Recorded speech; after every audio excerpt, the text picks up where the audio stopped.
For me, every CISV experience is really about the people. And this is my first IPP, so it's the first program I've done with only adults. And there are so many different people here. I'm from Portugal.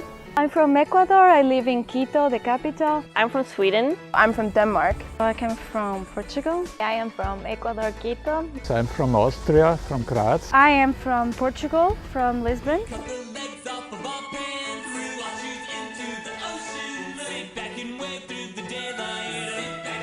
IPP is an International Peoples Project, that's what the acronym stands for. So it's basically a way for us to take CISV's mission, so all of the educational content areas, sustainable development, diversity, human rights and conflict and resolution, and take it out of an insulated environment so we can bring it into the community and see how we implement those things in the real world. IPP is CISV's only adult-only program, and it's our only project-based program.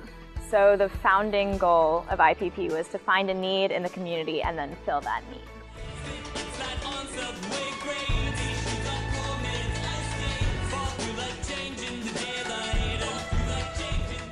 So we're focusing here on sustainable development and working with different partner organizations to try to get involved in projects that help us better understand what kind of environmental issues we face here in Jacksonville. For me, an IPP is a CISV program, but it's the first CISV program that you actually interact with the community. So instead of being closed in the place, talking about the problems, you are actually out there solving or trying to solve and learning about the problems. So it's super interesting because you are hands-on on the problem and you interact with people from different backgrounds. We are learning about the environment here in Jacksonville. We are learning also about the people, about the communities, how they work. The group feeling is amazing. You get to meet a lot of people from all around the world, adults from all around the world, and have really interesting conversations and touching on different subjects. One of the main goals for IPP is to explore the theme in the host country, but we're also getting to explore sustainable development in a global context. So it's great for me because I'm from Jacksonville and I'm getting to know the local community so much better, which I really appreciate. But also through discussions and cultural activities, you really realize that every issue is a global issue. My favorite part about this whole experience has been learning about the new innovative ways that Jacksonville has to deal with sustainable development problems. I've never heard of a lot of them, and I'm really happy that I get to learn and maybe talk about them in Lisbon when I go back. So yesterday at the food bank, we worked with all the volunteers there. It's mostly a volunteer-based project. And we did everything from unloading truckloads of cantaloupes from grocery stores to dividing up the types of food into meals that would be sent out. We were just packing and classifying food, seeing if we're in the right conditions, watching just checking the expiration date.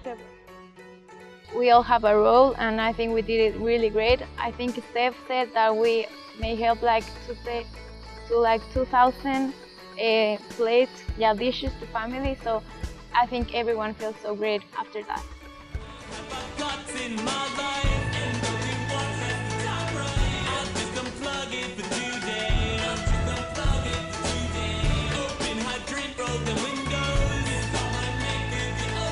My favorite part was learning about microplastic, because I didn't know that we have a problem in Austria too, maybe. There was people from the National Park and the Timocon Preserve that they presented us about the microplastics. We went to the river and we take water samples, and so the objective was to find microplastic. I learned about microplastics, that they are in cosmetics.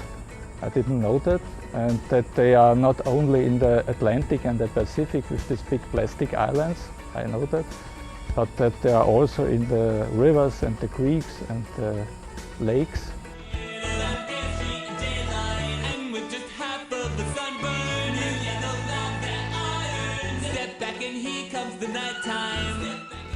When We were at Groundwork Jacks. We were working with the teenagers that come from the community, and we were planting grasses along the sidewalks, and then we were picking up garbage. I loved it because it was to wash the water. We were having really the end into the earth.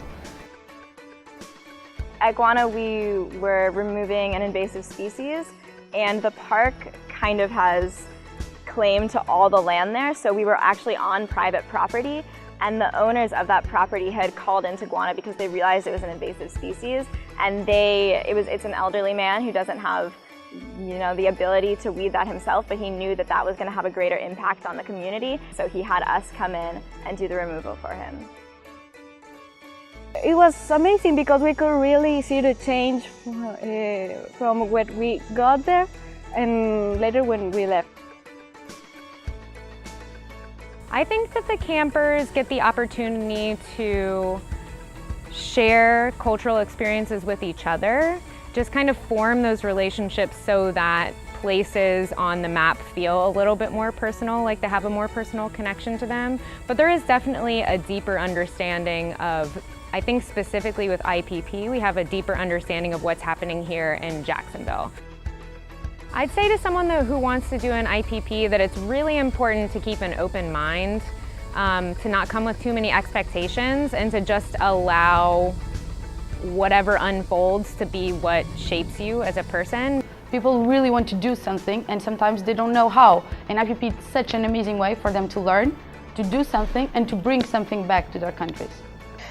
Anyone wants to try this, I really support that person because you're going really to learn about a lot of things about people, in this case about environments and about leadership. It's a very door-opening and mind-opening experience, and you really do see a lot of things from a different perspective. You will see ways of dealing with those problems. You will see solutions that you would never learn if you had stayed within your community.